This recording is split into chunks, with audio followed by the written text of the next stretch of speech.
ಇನ್ನು ತಮ್ಮ ವಿರುದ್ಧ ದಾಖಲಾಗಿರುವಂತ ಎಫ್ಐಆರ್ ಅನ್ನ ರದ್ದು ಆಗಬೇಕು ಅಂತ ಕೋರಿ ಹೈಕೋರ್ಟ್ಗೆ ನಿರ್ಮಲಾ ಸೀತಾರಾಮನ್ ಅರ್ಜಿ ಸಲ್ಲಿಸಿದ್ದಾರೆ. ಹೈಕೋರ್ಟ್ಗೆ ಅರ್ಜಿ ಸಲ್ಲಿಸಿದ್ದಾರೆ ವಿತ್ತ ಸಚಿವೆ.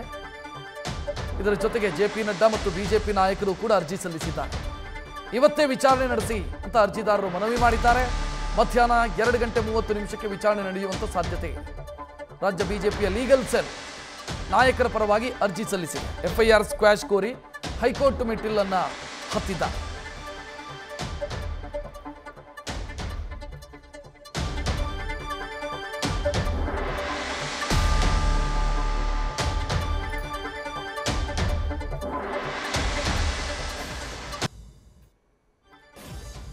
ವಿತ್ತ ಸಚಿವೆ ನಿರ್ಮಲಾ ಸೀತಾರಾಮನ್ ವಿರುದ್ಧ ಗಂಭೀರ ಆರೋಪವನ್ನ ಆದರ್ಶ ಅಯ್ಯರ್ ಅವರು ಮಾಡಿದ್ದಾರೆ. ಅದರಲ್ಲೇ ಆರೋಪಿ ನಂಬರ್ 1 ನಿರ್ಮಲಾ ಸೀತಾರಾಮನ್.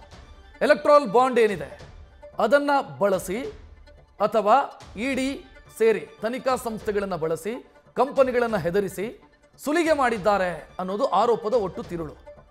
ಮತ್ತು ರೇಡ್ ಮಾಡಿಸ್ತೀವಿ ಅಂತ ಹೆದರಿಸಿ, ರೇಡ್ ಮಾಡಿ ಜೈಲಿಗೆ ಹಾಕಿಸ್ತೀವಿ ಅಂತ ಹೆದರಿಸಿ ಬಿಜೆಪಿಗೆ ಚುನಾವಣಾ ಬಾಂಡ್ ಮುಖಾಂತರ ದೇಣಿಗೆ ಸಂಗ್ರಹಿಸಿದ್ದಾರೆ ಅನ್ನೋದು ಈ ಆರೋಪದ ಒಟ್ಟು ತಿರುಳು. 8,000 ಕೋಟಿ ದೇಣಿಗೆಯನ್ನು ಸಂಗ್ರಹಿಸಿದೆ ಬಿಜೆಪಿ. ಅದರಲ್ಲಿ ಈ ರೀತಿ ಬ್ಲ್ಯಾಕ್ ಮೇಲ್ ತಂತ್ರಗಾರಿಕೆ ಅಡಗಿತ್ತು ಅನ್ನೋ ಆರೋಪವನ್ನ ಅಯ್ಯರ್ ಅವರು ಮಾಡಿದ್ದಾರೆ. ತಿಲಕ್ ನಗರ ಸ್ಟೇಷನ್ ಅಲ್ಲಿ ಕಂಪ್ಲೇಂಟ್ ಕೂಡ ದಾಖಲಾಗಿದೆ. ಆರೋಪಿ ನಂಬರ್ 1 ನಿರ್ಮಲಾ ಸೀತಾರಾಮನ್ ಮತ್ತು ಇಡಿ ಅಧಿಕಾರಿಗಳು ಆರೋಪಿ ನಂಬರ್ 2 ಆದರೆ ಆರೋಪಿ ನಂಬರ್ 3 ಯಾರು ಫಲಾನುಭವಿ ಅಂದ್ರೆ ಬಿಜೆಪಿಯ ಆಗಿನ ಅಧ್ಯಕ್ಷರಾಗಿದ್ದಂಥ ರಾಷ್ಟ್ರೀಯ ಅಧ್ಯಕ್ಷರು ಈಗಲೂ ಅವರೇ ಜೆಪಿ ನಡ್ಡಾ. ಇನ್ನು ರಾಜ್ಯ ಬಿಜೆಪಿಯಲ್ಲಿ ಆಗ ಅಧ್ಯಕ್ಷರಾಗಿದ್ದು ನಳಿನ್ ಕುಮಾರ್ ಕಟೀಲ್ ಮತ್ತು ಈಗಿನ ಅಧ್ಯಕ್ಷ ವಿಜಯೇಂದ್ರ. ಇವರೆಲ್ಲರ ವಿರುದ್ಧ ಎಫ್ಐಆರ್ ಅನ್ನು ದಾಖಲಿಸಲಾಗಿದೆ. ಬಿಜೆಪಿ ಪದಾಧಿಕಾರಿಗಳ ವಿರುದ್ಧ ಎಫ್ಐಆರ್ ದಾಖಲಾಗಿದೆ. ಸದ್ಯ ಈ ಕೇಸಿಗೆ ಸಂಬಂಧಿಸಿದಂತೆ ನಿರ್ಮಲಾ ಸೀತಾರಾಮನ್ ಅವರು ಹೈಕೋರ್ಟ್ ಮೊರೆ ಹೋಗಿದ್ದಾರೆ.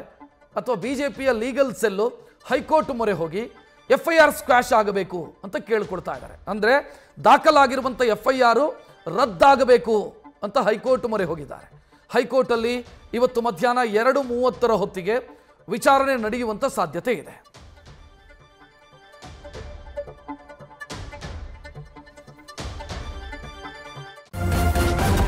ನ್ಯೂಸ್ ಫಸ್ಟ್ ನಿರ್ಭೀತಿಯಿಂದ ನಿಮ್ಮ ಪರವಾಗಿ.